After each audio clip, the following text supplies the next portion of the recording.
And what is that right there? That's not a, is that some kind of squash? That's either going to be a watermelon or a pumpkin or a hybrid of both. We'll find out when he decides to tell us. We've got cantaloupe. This guy told me that he took some Hickory King and took some Trucker's Favorite. Right. And he planted them close together, and he finally got the corn that he really wanted by planting those close together because they crossed. And he took and he kept collecting the seed over the years till he finally got the seed he wanted. Right, they cross-pollinated. They're trying to be organic because the Tri-Sister is a true organic because the beans feed the corn. The corn provides support for the system for the beans. Right. But at the same time, well, the bean leaves, they're actually holding moisture for the corn. Okay. Plus they provide nitrogen for the corn, which the corn loves. Cool, then I am. You can also do cucumbers. Okay. You can also do squash around corn. Doesn't trail up it like anything else will, but it'll keep the raccoons out because beans won't travel through, raccoons won't travel through beans. They won't travel through cucumbers. Okay. They hate cucumbers. Okay. So if you have a problem with that. I've got burpless cucumbers. And then I've got the little pickled cucumbers. Right.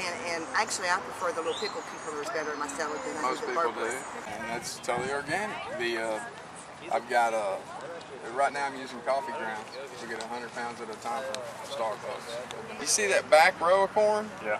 You actually see it greener. It's greener when you go up there and you really look at it.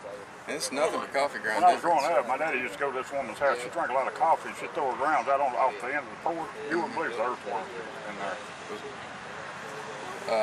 About 50 pounds a week we've been putting in that vermiculture center.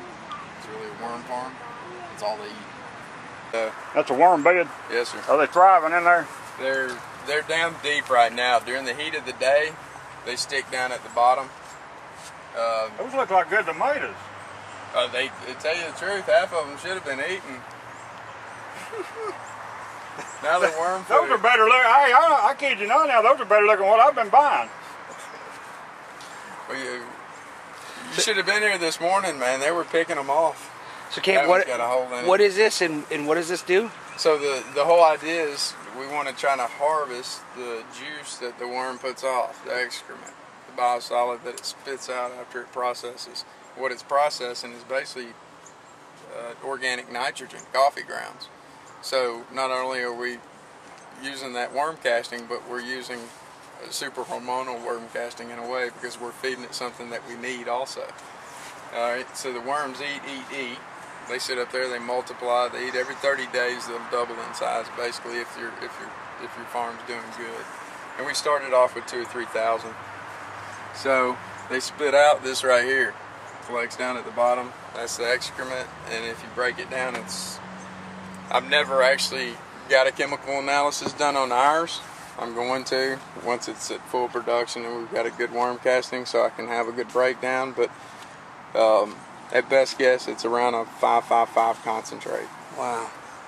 So that's just a bucket of worm poop there. Exactly, and we take that, we divide it up in 5 buckets, and then water it down. 5 gallons.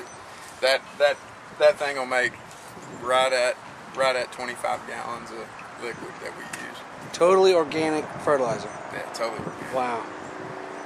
Totally so organic. Safe you can eat the tomatoes right out of there. That's beautiful. It's done. Was it I good? love it.